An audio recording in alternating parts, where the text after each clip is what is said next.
and said that pastor was not able to do the presentation today. And so he said he had developed a new found joy in archaeology. So he went digging in the fossil record, and he came up with this old fossil to do the presentation today. So we're hoping that we will get back to what our initial aim was, to get the young people to do the presentations, and we can sit back and also just refresh and also learn more. Today's topic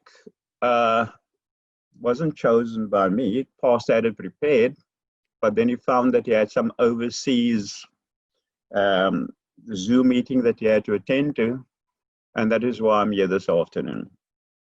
So before we start, I'm going to also just have a short word of prayer. Father in heaven, I stand here today as the spokesperson. I pray that the Holy Spirit will speak through me. So help me God. Amen. Right, the latter rain. The latter rain cannot be understood without the early rain, or the former rain.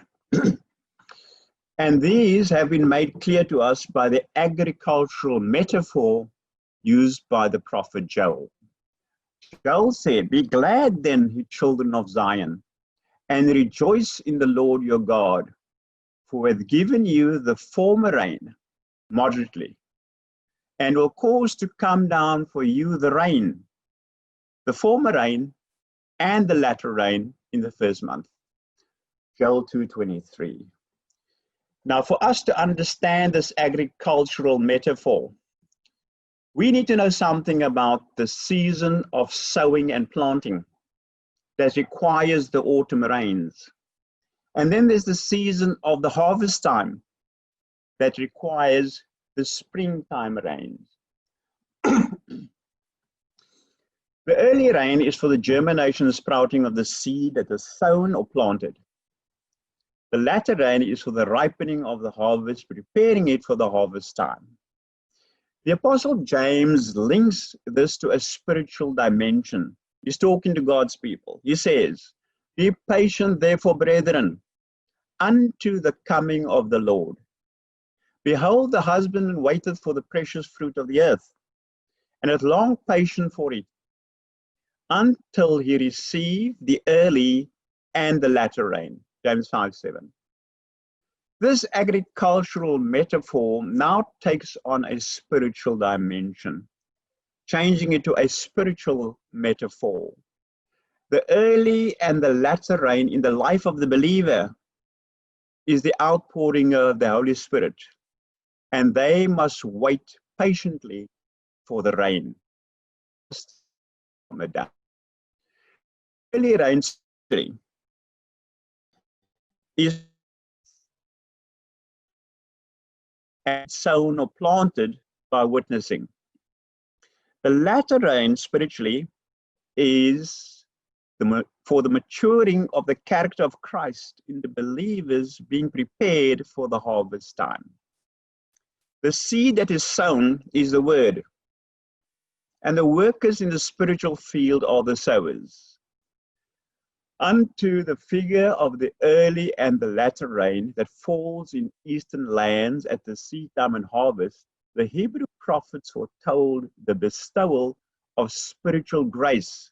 That's the Holy Spirit. The bestowal of spiritual grace in extraordinary measure upon God's church. Acts of the Apostles, page 54. So the early and the latter rain have their respective seasons. And that early and latter rain is the outpouring of the Holy Spirit. And it shall come to pass afterwards that I will pour out my Spirit upon all flesh. And your sons and your daughters will prophesy. Your old men shall dream dreams, and your young men shall see visions. Joel 2:28. Now this outpouring of the Spirit on the believers as a spiritual application to our lives. The early rain and the latter rain have seasons. The early rain spiritually is the Pentecostal early church. The latter rain spiritually is a repeat of the Pentecostal season in the last days for preparing the character of Christ in the believer for the harvest in the last days. While these statements may seem to some of us as a leap in faith, it will become clearer as we proceed with the study.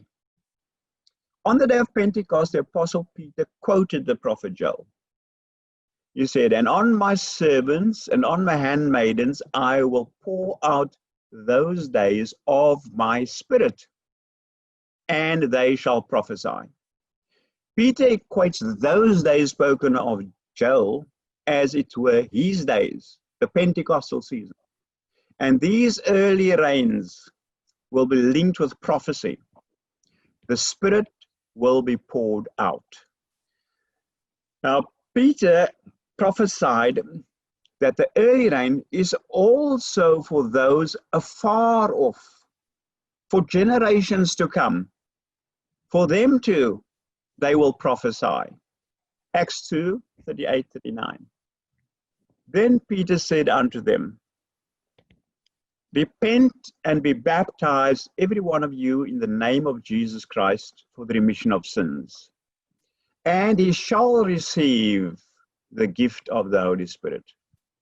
For the promise is unto you, and to your children, and to all that are afar off, even as many as the Lord our God shall call." Now, Peter was paraphrasing what the prophet Joel had prophesied, because prophet Joel said, "And it shall come to pass afterwards that I will pour out my spirit upon all flesh, and your sons and your daughters shall prophesy. Your old men shall dream dreams, and your young men shall see visions." Joel 2:28. Note here very carefully. The Spirit is poured out on all flesh, but not all will receive it. You see, God respects your freedom of choice. So only those who are obedient followers and those who pray for it will receive it. Zechariah 10 verse 1 says, "Ask ye of the Lord rain in the time of the latter rain. So the Lord shall make bright clouds and bring them showers of rain to every one grass in the field." Yes? So we ask. We ask by praying for the outpouring of the Holy Spirit. And it will be given to those believers who are obedient. Acts 5:32. And we are his witnesses of these things. And so is the Holy Ghost, whom God hath given to them that obey him. God is only too willing to bestow good gifts upon them that obey, just as earthly parents are desirous of bestowing good gifts upon their children. If ye then, being evil, know how to give good gifts to your children, how much more shall your heavenly Father give the Holy Spirit to them that ask him? Luke 11 verse 13. Now that brings us to the spiritual seasons of the early and the latter rain.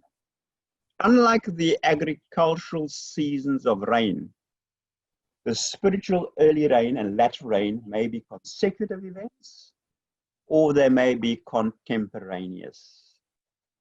In the agricultural metaphor, the rains are determined by time periods of the year, the spring rains and the autumn rains. In the spiritual metaphor, rains are determined by the spiritual seasons. Newly sown seeds of truth, they need the early rain. Crops ready for ripening for the harvest, they need the latter rain. In the Review and Herald of March 2, 1897, Ellen White, the convocations of the church, as in camp meetings, the assemblies of the home church, and all occasions where there is personal labor for souls, are God's appointed opportunities for giving the early and the latter rain.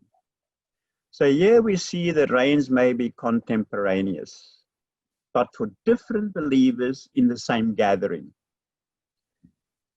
She wrote in July 20, 1886, "It is with an earnest longing that I look forward to the time when the events of the day of Pentecost shall be repeated with even greater power than on that occasion." John says, "I saw another angel come down from heaven, having great power, and the earth was lighted with his glory." Revelation 18, verse 1. Then, as at the Pentecostal season, the people will hear the truth spoken to them, every man in his own tongue. For some, the new believers, it will be the early rain, which may soon call forth the need for the latter rain in their lives. For others, the established believers, it will be the latter rain, preparing them for the time of harvest. In 1884, our pioneers enjoyed a period of a Pentecostal season. Some of them were new believers, and others were established believers. And in 1884, this is what Ellen White wrote, the Review and Herald, 22nd July 1884. "We can never forget these good meetings. We have enjoyed a Pentecostal season. We have been warmed by the love of Jesus, invigorated by the clear, firm truths of the Word of God, and refreshed by the dews of divine grace." The dews of divine grace, the outpouring of the Holy Spirit. All for a purpose, that we may shed forth to the world a sweet fragrance from Eden. That was in 1884. Now, as we are laboring in the end time, God will revive us and give us strength. The latter rain will be poured out upon us to prepare us for the time of trouble. As the third message swells to a loud cry, as the third message, as the third angel's message, swells to a loud cry, and as great power and glory attend the closing work, the faithful people of God will partake of that glory. It is the latter rain which revives and strengthens them to pass through the time of trouble. May 27, 1862. For us to pass through the time of trouble, we will need to be cleansed from all our unworthiness. We will need to have our hearts emptied of every defilement and cleansed for the indwelling of the Spirit. You know, at the day of Pentecost, it was by confession and forsaking of sin and earnest prayer that the disciples were prepared for the outpouring of the Holy Spirit. Now, God will cleanse us through the working of the Holy Spirit. Ezekiel said in 36 verse 25, God says, "Then will I sprinkle clean water upon you, and it shall be clean. From all your filthiness and from all your idols will I cleanse you." Clean water is a metaphor for the Holy Spirit. And God says, through the working of the Holy Spirit, will I cleanse you and sustain you. Ezekiel 36, verse 27. "And I will put my spirit within you, so that you will obey my laws and do whatever I command." This is the same Holy Spirit who seals us now, individually and corporately, that is the body of Christ, the church, as he will do in the final sealing work. Ephesians 4 verse 30 tells us, grieve not the Holy Spirit of God, whereby ye are sealed unto the day of redemption. The Holy Spirit, in the outpouring of the latter rain, combines with the third angel's message and will convict many believers of other folds to accept the last day message being preached to this world. There are believers now who may seem to be in a valley of indecision. They take into consideration, oh, what will my family say? What will my church members say? What will my pastor say? They are the sheep of other folds that Jesus spoke of. In Christian Experience and Teachings on page 177, Ellen White wrote the following. The honest who had been prevented from hearing the truth now eagerly laid hold upon it. All fear of their relatives was gone, and the truth alone was exalted to them. They had been hungering and thirsting for truth. It was clearer and more precious. It was dearer and more precious than life. I asked, what had made this great change? An angel answered, it is the latter rain, the refreshing from the presence of the Lord, the loud cry of the third angel. Now, not only believers of other folds who must come into this fold, but also the church. Members of this fold who had long been waiting for the second coming. They must experience that great change brought about by the latter rain. The church must be prepared or made ready for the second coming. The Acts of the Apostles, page 55. But near the of harvest, a special promised to prepare the church for the coming of the Son of Man. A special bestowal of spiritual grace to prepare the church for the second coming, for the coming of the Son of Man. This outpouring of the Spirit is likened to the falling of the latter rain. And the church will know that is not what they have done. The church will know it is a fulfillment of prophecy, a prophecy given to us by Jeremiah in chapter 5 and verse 24. Neither say they in their heart, let us now fear the Lord, our God, that giveth rain, both the former and the latter rain in his season. He reserveth unto us the appointed weeks of the harvest. From the early rain to the latter rain, from apostolic times to the time of the end, the Holy Spirit has been available to us. The reception of the Holy Spirit in our lives is dependent on our spiritual season. The Acts of the Apostles, page 49. The promise of the Holy Spirit is not limited to any age or to any race. Christ declared that the divine influence of his Spirit was to be with his followers unto the end. From the day of Pentecost to the present time, the Comforter has been sent to all who have yielded themselves fully to the Lord and to his service. Yielded themselves fully. That is the season in which they find themselves. Now, let's consider the latter rain in our time. We know of about 3,000 baptized on the day of Pentecost, and many more during the Pentecostal season, as explained in the book of Acts.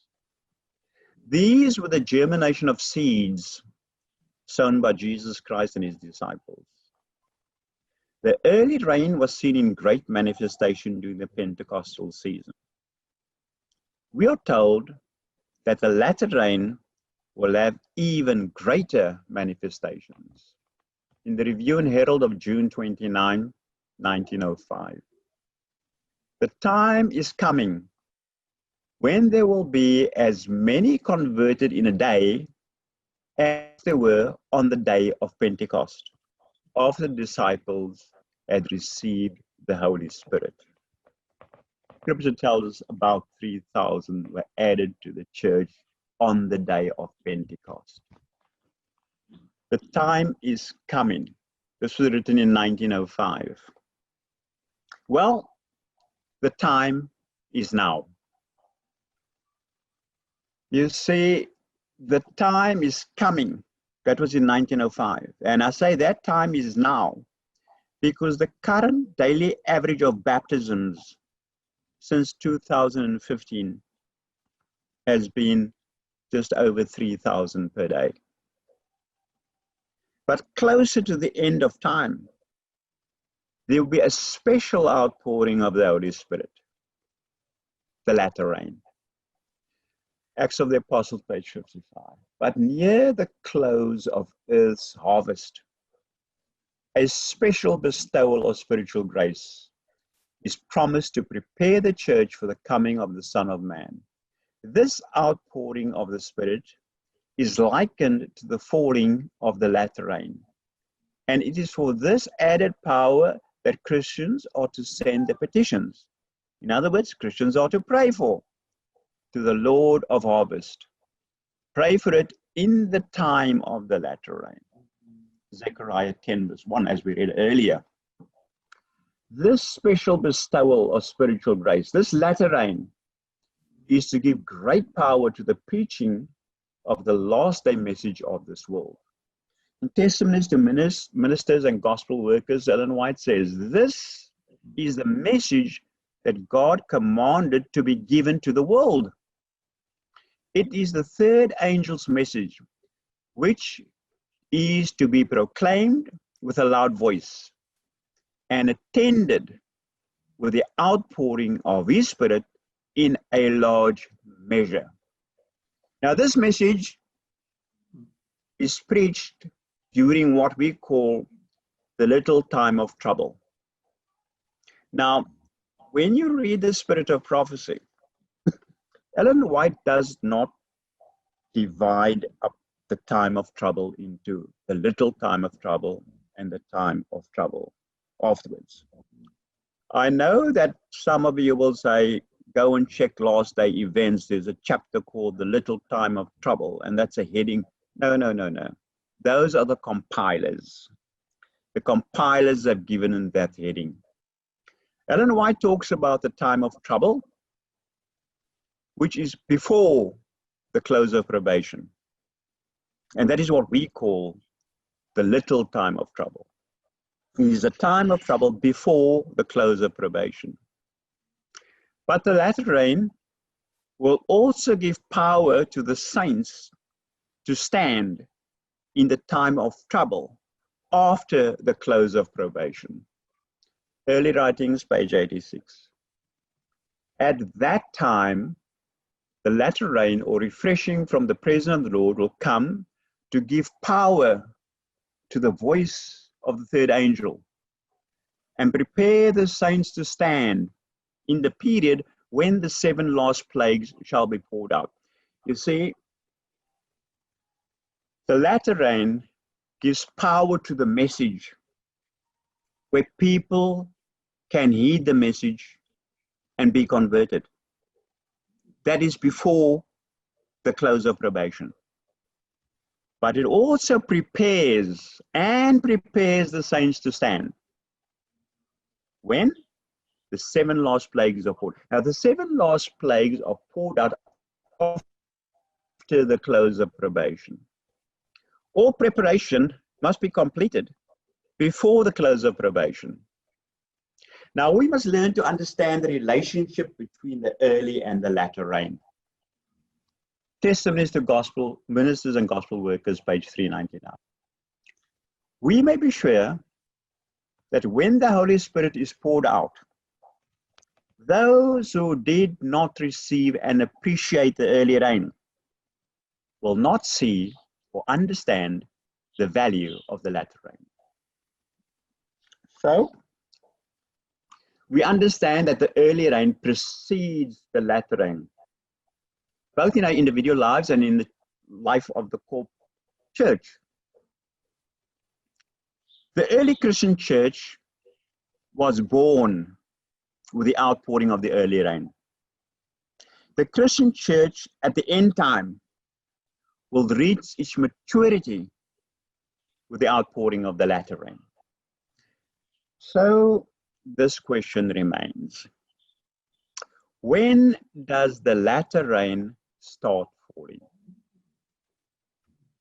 In 1897, Ellen White wrote that the time of the latter rain was present then. The Review and Herald, March 2, 1897. We must pray that God will unseal the fountain of the water of life, and we must ourselves receive of the living water.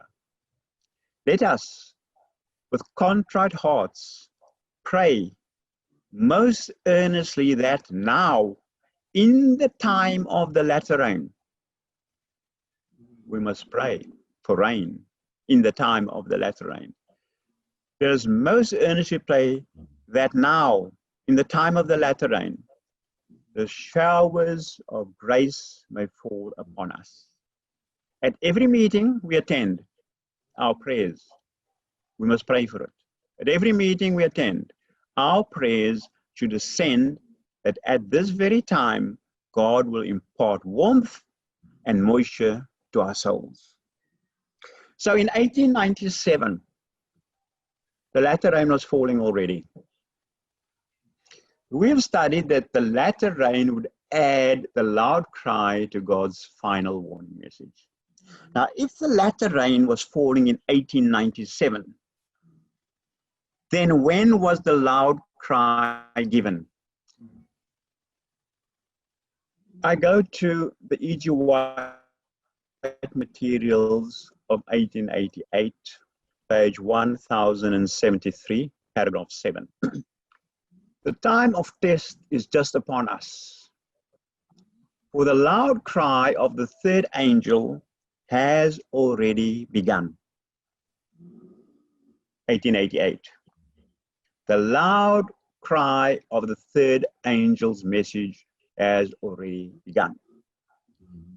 In the revelation of the righteousness of Christ, that is, in the message of Christ our righteousness, preached in 1888, the sin-pardoning Redeemer, this is the beginning of the light of the angel whose glory shall fill the whole earth.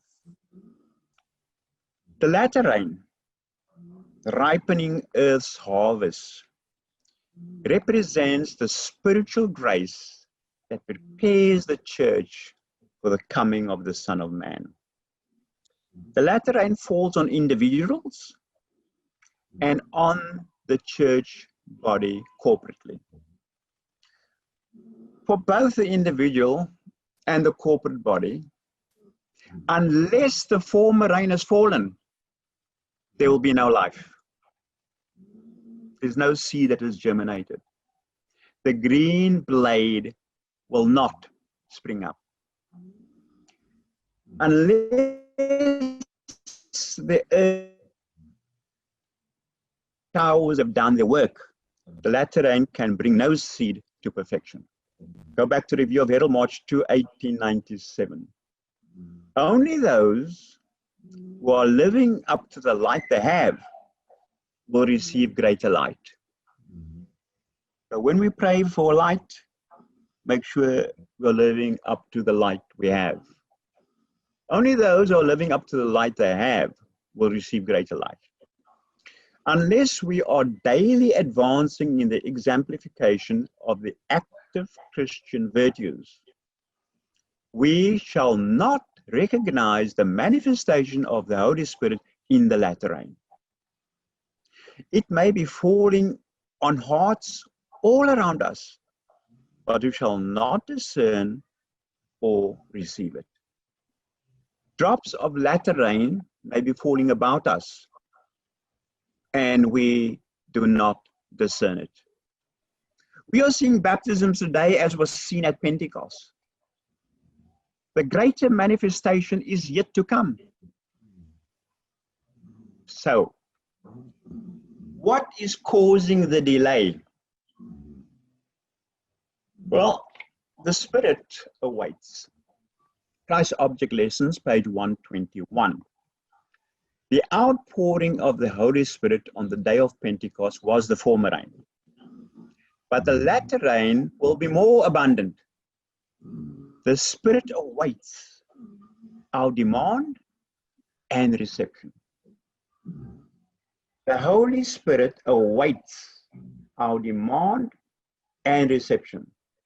As we await the sealing of the Holy Spirit, it will not come until we are ready to receive it. Testimonies to the Church, volume 5, page 214.